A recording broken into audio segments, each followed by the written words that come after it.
যে সমস্ত ব্যক্তিদের আত্মবিশ্বাস কম তারা সর্বদাই অন্যের স্বীকৃতি পাওয়ার জন্য মরিয়া হয়ে ওঠে।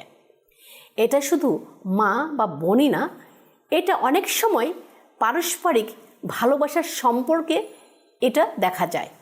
যখন কোনো একটি ছেলে বা একটা মেয়ে দুইজন পরস্পরের সাথে ভালোবাসার বন্ধনে থাকে বিয়ের আগে, তখন নারীরা বিশেষভাবে মনে করে যে আমাকে আমার বয়ফ্রেন্ডের খুব বেশি যত্ন নিতে হবে, নতুবা সে চলে যাবে।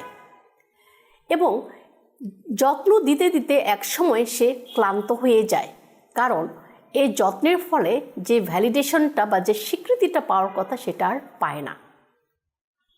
তাই আমাদেরকে স্মরণে রাখতে হবে, আমরা শুধু অন্যের স্বীকৃতি বা অন্যের ভালোবাসার জন্য নিজেকে উজাড় করে দেব না। অবশ্যই আমাদের যে কোনো সম্পর্ক দেওয়া এবং নেওয়ার মধ্যেই থাকে পারস্পরিক স্বীকৃতি, পারস্পরিক ভালোবাসা, পারস্পরিক সহমর্মিতা। তবে আমরা অন্যের কাছ থেকে স্বীকৃতি, সহমর্মিতা যখন না পাই তখন কি করতে হবে? তখন আমাদের নিজেদের স্বীকৃতি, নিজেদেরকে ভালোবাসা, সেটা আমাদেরকে প্রদান করতে হবে।